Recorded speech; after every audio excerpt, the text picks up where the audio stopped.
Bem, pessoal, sejam todos bem-vindos a mais uma aula do canal Gênios da Física. Hoje iremos falar sobre a função transcendental de Lambert, né? E o tempo de queda livre, né? Como essa função ela está relacionada com o tempo de queda livre. E quando eu falo tempo de queda livre, eu estou me referindo do movimento vertical, né?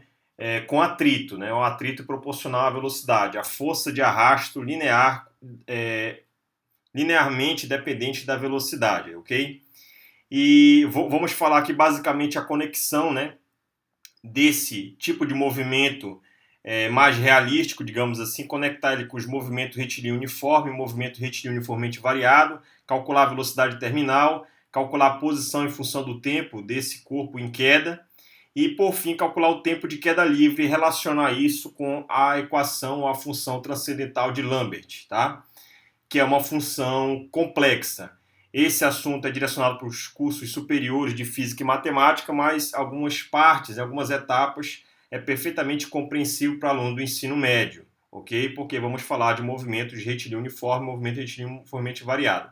Então fique comigo até o final que eu vou tratar sobre esse assunto esta aula. Meu nome é João Paulo, sou professor do Instituto Federal do Pará, Campus Belém, então vamos adiante. Bem, então nesse sumário nós vamos tratar basicamente sobre a queda livre com atrito linear, calcular a velocidade terminal e relacionar isso com MRU, calcular tempos curtos e relacionar isso com o movimento retilíneo uniformemente variado, falar da função transcendental de Lambert e conectar com o tempo de queda livre encontrado para esse tipo de movimento. E no final a conclusão. Então, vamos falar aqui da equação diferencial da velocidade. Então, para que situações eu estou me referindo? Então, aqui, quando você fala de queda livre, né, basicamente é um corpo que é solto, largado no campo gravitacional e ele começa a cair em linha reta, né, devido a esse campo. Então, aqui tem uma foto, né, do austríaco Felix, né, que realizou uma façanha inédita no ano de 2012. Ele pulou de uma cápsula, né, que foi suspensa por um balão de hélio, pulou da estratosfera, né? Então tem um texto que eu retirei aqui da Super Interessante do dia 15 de outubro de 2012 que diz o seguinte: o austríaco Felix, aqui o nome do cidadão, realizou uma façanha inédita e quebrou 3 recordes mundiais ao pular de uma cápsula a uma altura de aproximadamente 39 mil metros. Além de ter sido o primeiro homem a superar a velocidade do som em queda livre e a realizar um salto partindo da estratosfera, atingindo uma velocidade em torno de 1.300 km por hora. Ele também esteve no voo de balão mais alto do mundo. Então, essa aqui é uma frase onde esse Félix conseguiu 3 recordes mundiais e ele salta, né? Ele salta dessa cápsula, então ele praticamente cai em queda livre em direção ao solo aqui da nossa estratosfera, tá certo? Então, para essas situações, a gente vai tentar entender como é o movimento do Félix, por exemplo, aqui em queda em direção à Terra, tá certo? Ele fez esse salto aí no ano de 2012, 14 de outubro de 2012. Então, a equação diferencial para esse movimento, você tem o seguinte, né? Quando você salta, então tem a força gravitacional puxando você para baixo e tem a força de atrito do ar para cima, quando você está caindo. Se eu adotar o sentido positivo para baixo, esse é o meu sentido que eu vou adotar aqui para resolver esse problema. Então, o peso é positivo e a força de arrasto é negativa. Então, você aplica a lei de conservação do momento linear, né, que é a lei de Newton da translação. Força resultante é igual a massa de aceleração. A massa é constante do astronauta aqui. Então, eu chamo de astronauta porque ele está com roupa de astronauta para fazer esse salto, tá certo? Então, a equação é a lei de Newton. Então, como é uma lei vetorial, eu vou dividir essa lei em eixos, né? Então, eu vou considerar o eixo de queda aqui, o eixo Y. Então, quando você faz a aplicação dessa lei de Newton nesse problema, você vai ficar somente com uma equação no eixo Y, que é dada pela equação 2, né? Então, tu vai ter a força resultante é o peso, que é mg, menos uma força que é proporcional à velocidade. Então, a força de arrasto do ar, para essa situação, ela é proporcional à velocidade, ela é BV. B é o coeficiente de arrasto, né? E o coeficiente de atrito do ar, e V é a velocidade do corpo em queda. Então, quando ele vai caindo, à medida que ele vai caindo, a força de atrito ela vai aumentando porque é proporcional à velocidade. Então, quando ele vai caindo, a velocidade vai aumentando e ao a velocidade aumentar, a força de arrasto também aumenta. A pergunta que você pode fazer é a seguinte: será que essa força de arrasto ela vai aumentar indefinidamente? A resposta é não, né? Vai ter um equilíbrio aqui, um equilíbrio dinâmico entre o peso e a força de arrasto, e aí ele vai cair com velocidade praticamente constante quando ele abrir o paraquedas lá embaixo, tá certo? Então aqui, olha, você tem aqui o seguinte, então vai ser mg menos bv, né? Peso menos a força de arrasto, e aqui massa e a aceleração, pessoal, a derivada da velocidade no tempo. E aí você isola arruma os termos aqui, né? dv dt, passa o m dividindo, passa o g fica desse lado, o b passa para o lado daqui, e aí você vai chegar na equação 3. A equação 3, né? Derivada da velocidade no tempo é o gama. O gama é a razão b, coeficiente de arrasto, sobre a massa do objeto, a massa do astronauta aqui em queda. Então, essa equação vai ser igual a g. Essa equação é uma equação diferencial de primeira ordem, né? Coeficiente constante, não homogênea e linear. Então, você pode aplicar, né? Eu posso resolver essa equação depois no papel e colocar aqui no nosso canal. É bastante simples de fazer. Você aplica o método de uma mudança de variável e em seguida uma separação de variáveis e encontra a solução, que é essa aqui, a equação 4, tá? A velocidade independente do tempo é massa vezes g, né? É o peso sobre o b, que é a coeficiente de arrasto, 1 menos a exponencial de menos b sobre mt, onde t é o tempo de queda que ele vai descer aqui nesse movimento, massa dele, gravidade local, o b é o coeficiente de arrasto, né? E v é a velocidade que ele vai ter. Pois bem, quando você pega essa função da velocidade aqui, que é a equação 4, você pode se perguntar o seguinte: qual é a velocidade terminal desse corpo em queda? Será que ele vai atingir isso? Em que momento? Então, para você saber a velocidade terminal que ele vai adquirir, esse astronauta, durante a queda, você aplica o limite nessa expressão aqui, o limite quando o t tende a infinito. Quando o t tende a infinito, essa exponencial vai a zero, e o que sobra aqui é que a velocidade terminal ela vai ser mg sobre b. Então significa dizer o quê? mg é o peso e b vezes v é a força de arrasto. Ou seja, quando a força de arrasto se equilibrar com o peso, você vai ter um corpo cuja velocidade vai ser constante, né? M é uma constante, G é uma constante, B é uma constante. Então esse resultado aqui, apesar de V poder depender do tempo, mas para esse caso, para uma velocidade para tempos longos, que a gente chama de velocidade terminal, ela vai ser algo constante, ou seja, o corpo vai se comportar como um MRU, movimento retilíneo uniforme. E aí, nesse exato momento, ocorre um equilíbrio entre a força-peso, que está puxando ele para baixo, e a força de arrasto, BV, para cima. As duas aqui, nesse caso, serão iguais. Olha. Então, aqui eu plotei um gráfico dessa velocidade aqui em branco, aqui, olha, na equação aqui em branco. Aqui em preto é o gráfico VT, né? E aqui embaixo é o tempo. Então, aqui no eixo horizontal o tempo, aqui no eixo vertical a velocidade em função do tempo. Você pode perceber que o gráfico ele vai aumentando, a velocidade aumenta em função do tempo. Olha, o tempo está passando e a velocidade está aumentando. Mas aí ela não aumenta indefinidamente. Vai ter um momento em que ela estabiliza. E ela estabiliza para um valor, né, para uma assíntota. Esse valor aqui é exatamente mg sobre b, tá? Então, mg sobre b é esse ponto aqui, é essa assíntota, onde o gráfico da velocidade não toca essa curva tracejada em vermelho. Tá? Ele se aproxima no infinito, mas não toca. Então, aqui nesse pedaço aqui, em vermelho, nesse trecho, a velocidade vai ser constante, né? Ou seja, ele vai se comportar como MRU, e durante esse intervalo aqui intermediário de um certo valor até outro, ele se comporta como essa função aqui dado pela equação na cor branca. Para velocidade para tempos muito longos, a velocidade terminal vai ser constante, é mg sobre b. E para tempos curtos, né, se você pegar essa expressão em branco e expandir ela em Taylor, né, que nós chamamos de tempos curtos, ou seja, para tempos muito próximos de zero aqui, quando você expande em Taylor, o primeiro termo da expansão aqui dessa função em branco, o primeiro termo da expansão é gt, e esse termo é muito parecido com a equação da velocidade do MRV, né, cuja a aceleração é constante. Então perceba lá, para um movimento de queda livre, a velocidade inicial é zero. Tá? Então esse termo não tem, a aceleração é a gravidade e o t é o tempo. Então esse termo aqui da equação 5, é idêntico à equação 6 do MRUV, lá de queda livre, lá que a gente estuda no ensino médio. Então a equação em 5, ou aqui em branco, é uma generalização da equação do MRUV lá da cinemática, lá do movimento de queda livre, lá de Galileu Galilei, tá certo? Do MRUV, lá onde a aceleração, a gravidade é constante. Então, perfeitamente, esse gráfico aqui para tempos curtos se comporta como MRUV de Galileu Galilei, sem atrito, normal, e depois, com certo tempo, a força de arrasto começa a atuar no corpo e começa a interferir no seu movimento. Aí vai ser esse gráfico aqui, esse trecho, que vai obedecer essa equação, e para tempos muito longos, essa equação se transforma num movimento retilíneo uniforme, ou seja, ele sai de um movimento retilíneo uniformemente variado, e aí vai para um outro movimento onde a aceleração não vai ser mais constante, vai ser variável e depois vai se tornar constante. Tá? Então, essa é a equação, a equação no gráfico da velocidade em função do tempo. E se você quiser calcular a posição em função do tempo?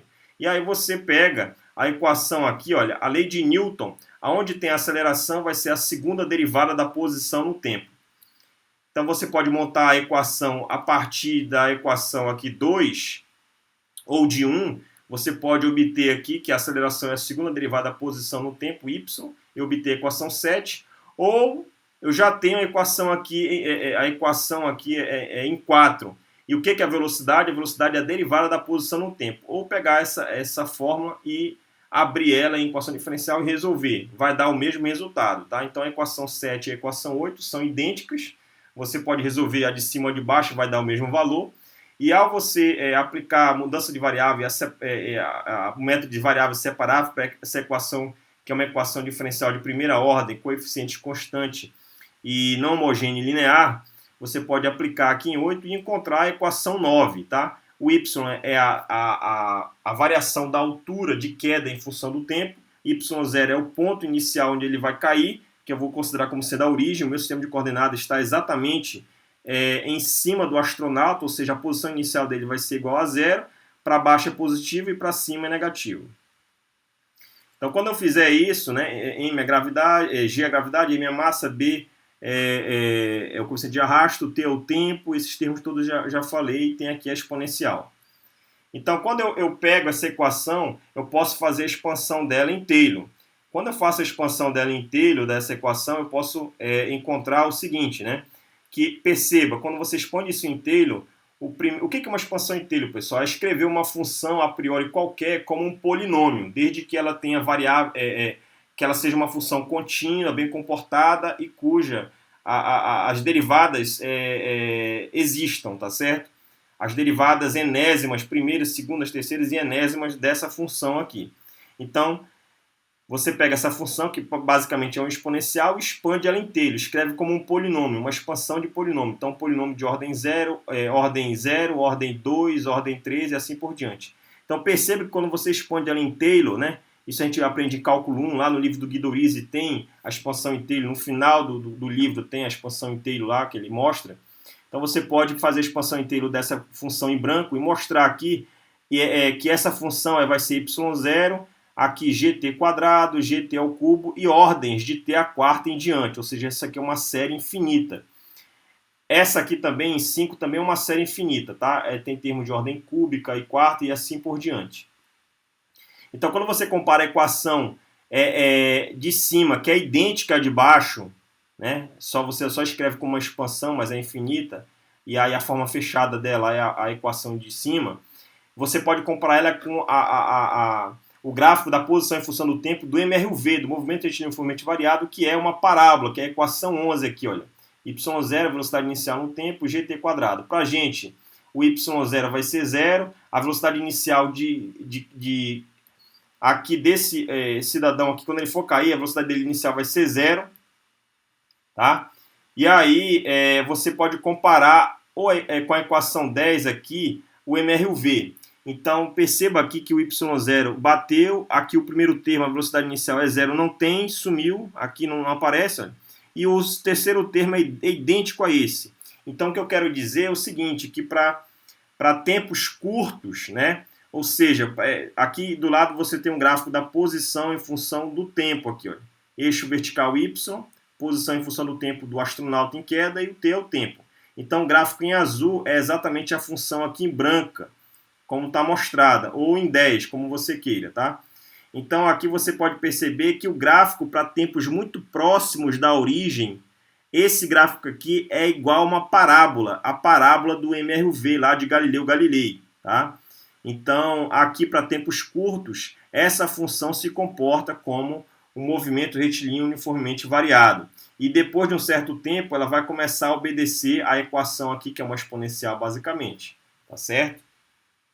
E as condições que eu utilizei, as condições iniciais para resolver esse problema foi que a posição em t0 igual a zero vale nula e a velocidade em t igual a zero é zero.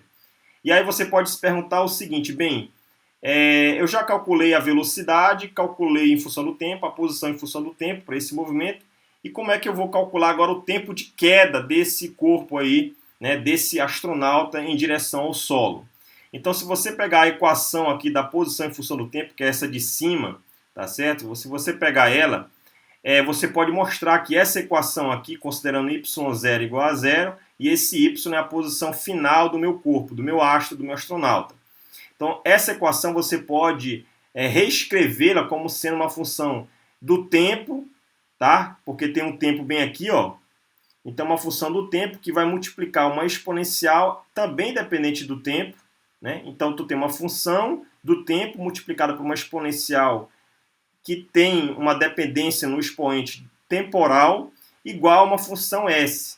Então, esse tipo de expressão a gente chama de equação transcendental, pessoal. Ou seja, a variável que você quer encontrar, no caso é o meu tempo de queda, ele está tanto aqui na base quanto no expoente da minha exponencial neperiana. Então, fica a priori, de início, fica muito difícil de enxergar que se isso aqui é possível ou não resolver. Então essa que digamos, a brincadeira, essa que é a vantagem de utilizar essa função transcendental de Lambert, né, para você encontrar a solução do tempo de queda do meu corpo, porque aqui está o tempo, olha. Está o tempo aqui e o tempo aqui. Como é que você vai resolver um tempo que está na exponencial e fora da exponencial? Então, se você quiser isolar esse tempo aqui, se você quiser encontrar o tempo de queda, você tem que isolar o t dessa expressão 12. Mas para isolar ele aqui, a priori parece que isso aqui é impossível, né? Uma equação transcendental é isso, tá? Então vou aplicar essa função transcendental de Lambert, a definição dela, e encontrar a solução e isolar esse tempo nessa equação 12, tá? Então, eu peguei a mesma equação que está do lado daqui, olha, essa aqui de 12, eu peguei a mesma, está aqui em azul, e aí o que eu vou fazer? Eu vou pegar, primeiramente, pessoal, eu vou abrir essa expressão, multiplicar, fazer a distributiva aqui, jogar o que está menos para o outro lado mais, o que está multiplicando para o outro lado dividindo, e vou isolar essa exponencial aqui, olha. Quando você isola, você vai encontrar um valor menos alfa, menos bt aqui, ó. O t está aqui, então vai dar, BTmg, tá certo? Você pode encontrar aqui, isolar desse jeito como está aqui. Esse alfa, pessoal, ele vale aqui menos 1, menos gama ao quadrado, yf, né, posição final do meu corpo, dividido por g. E esse gama é b sobre m, é o meu coeficiente de arrasto, tá? Então, você escreve, nessa expressão em azul, você isola a exponencial, e quando você isolar a exponencial, você multiplica tudo por exponencial elevado a alfa, tá? Que é esse fator aqui. Quando você faz isso, multiplica tudo por exponencial de alfa, lembra que tem que multiplicar tudo por menos 1 aqui. Então, você vai fazer, multiplica tudo por menos 1, 13, e depois multiplica por a exponencial alfa de tudo. Aí você vai aplicar a propriedade da potência, né? Exponencial da exponencial de mesma base, somos expoentes, ajeita tudo e vai encontrar aqui o que está dentro do cochete, aqui em 15. E no final você aplica a função que é chamada de função transcendental de Lambert, né, no ramo principal, que é quando o K aqui, o K é zero. E aí quando você aplica em toda a expressão 15, você vai ter a função transcendental de Lambert aplicada nessa função, né, para o ramo principal, que é K igual a zero, e aqui, ó. E quando você aplica ela aqui, perceba que o que está em parênteses, se eu chamar isso de x, isso também é x aqui no expoente da exponencial, olha. Então, fica x vezes exponencial elevado a x. Então, Existe uma propriedade da função transcendental de Lambert para k igual a zero, que é para o ramo principal, que diz o seguinte: quando você tem o w de zero, que é a função transcendental de Lambert, quando você tem o w de zero de x exponencial de x, o resultado disso é o próprio x. E o que é x para mim? É alfa mais bt sobre m, que está colocado aqui em 16. E aí, dessa forma, perceba que eu tinha x exponencial de x, que é uma equação transcendental. Quando é um termo transcendental de uma função, quando você aplica a função de Lambert, né, para k igual a zero, para o ramo principal, isso aqui vai dar o próprio x, dar o próprio argumento, dar a própria função que multiplica a exponencial neperiana. E quem é x está alfa bt. Então, alfa ele é uma constante que não depende do tempo, perceba, e o tempo está aqui, olha, ou seja, você acaba de isolar o tempo da tua expressão que antes estava misturado aqui no cochete e no expoente da exponencial. Quando você aplica a função Lambert de k igual a zero, você isola o tempo aqui, você isolou a variável temporal e agora você tem uma equação que você pode simplesmente encontrar o tempo de queda do meu astronauta em direção ao solo. E aí você passa o alfa para lá diminuindo, né? Esse do W0 de menos exponencial de alfa, e o B aqui, o M, que está multiplicando, passa para o outro lado dividindo. E aí B sobre M, lembra que B sobre M é o gama, né? O coeficiente de arrasto, está aqui. Então aparece gama, esse termo e isso aqui. E aí eu isolei o tempo. Então esse é a forma fechada, completa do tempo de queda, o tempo de voo de um objeto em queda livre com resistência do ar proporcional à velocidade. É a equação aí em 17. Então eu peguei a equação 17 e plotei um gráfico. Quando eu ploto um gráfico aqui, o eixo vertical é o tempo de queda do meu astronauta, esse tempo aqui, e o eixo horizontal é a minha variável alfa, que está aqui, olha. Então a minha variável alfa, ela só vai, o meu gráfico só existe, a minha função, essa função 17 aqui de transcendental de Lambert de k igual a zero, ela só existe para valores de alfa negativo. Então, se você perceber, o nosso alfa ele é todo negativo, ele é menos 1, menos o gama ao quadrado é positivo. A posição final do meu astro, como eu estou considerando ele em direção de queda para o solo, eu considerei positivo desde o início da minha análise, lá das leis de Newton, desde o primeiro slide, e G é um valor em módulo constante, que é aproximadamente igual a 10, então também é positivo. Então, o meu alfa é negativo, então perceba que para valores de alfa negativo, o valor da minha função, que está aqui, essa função 17 completa, como está, que foi plotada aqui na cor magenta, ela existe e o tempo sempre vai ser positivo. Então, para alfas negativos, o meu tempo vai ser sempre, o eixo para cima vertical é positivo, vai ser sempre positivo. Olha. Então, à medida que o meu corpo ele vai caindo, né, digamos assim, se ele vai caindo, o meu y de f vai aumentando. O meu y de f vai aumentando negativamente, e ele vai aumentando negativamente, e o meu tempo de voo também vai aumentando. Olha. Tá? Conforme ele vai caindo de pontos cada vez mais altos, né, na estratosfera, o meu astronauta, o meu tempo de queda de voo desse movimento também vai aumentando. Então, eu acabei de encontrar a solução inteira, completa, do tempo de voo do meu astronauta, que a priori é impossível. Isso é muito difícil encontrar, pessoal. Na verdade, impossível entre aspas, né? É muito difícil encontrar essa discussão em livros do ensino superior, né? Mesmo os livros básicos, que são mais importantes, você não encontra esse tipo de discussão lá, tá? Então, estou mostrando aqui uma possível solução fechada, completa do tempo de voo, que a priori era uma função transcendental que muitos livros não abordam, tá? Considerações finais. Então, relacionamos a velocidade e a posição de queda livre com atrito, com os movimentos MRU e MRV. Mostramos isso ao longo da exposição da aula. Encontramos a forma fechada do tempo de queda, pois ela pode ser transformada em uma equação solucionável, né? Através da função transcendental de Lambert para o ramo principal k igual a zero. Né? Essa função de Lambert, em geral, pessoal, é uma função complexa. Mas para o nosso problema, nós encontramos aqui uma solução perfeitamente real e positiva. Tá? A função transcendental de Lambert, também chamada de função ômega, ou logarítmico do produto, foi muito útil nesse caso. Tá? Então, sem dúvida nenhuma, ela serviu bastante para resolver esse tipo de problema. É uma função de valor complexo em geral, né, que eu acabei de falar, porém pode assumir valores reais, que foi o nosso caso. Né? que foi o caso em que o W de 0 de Z é conhecido como ramo principal e o seu valor é real, para alfas negativos, como foi mostrado, né? Tem essa função de Lambert, transcendental de Lambert, pessoal, tem muitas aplicações, não só nesse problema de queda livre com atrito, mas lançamento oblíquo com atrito, né? Quando você faz o lançamento oblíquo, que é um objeto no campo gravitacional com eixo X e Y, você faz a decomposição, também tem aplicações, aparece a função de Lambert lá. Quando você estuda fluidos viscosos, soluções exatas da equação de Schrödinger e de Einstein, quando você vai resolver para certos potenciais, para certas formas, para certas geometrias, energia do teu espaço-tempo, no caso lá para Schwarzschild, né? Você pode usar essa função de Lambert, tá? Quando você estuda equilíbrio termodinâmico, relação entre tensão, corrente e resistência de um diodo. Então, todos isso são exemplos onde você pode aplicar essa função transcendental de Lambert na física, tá?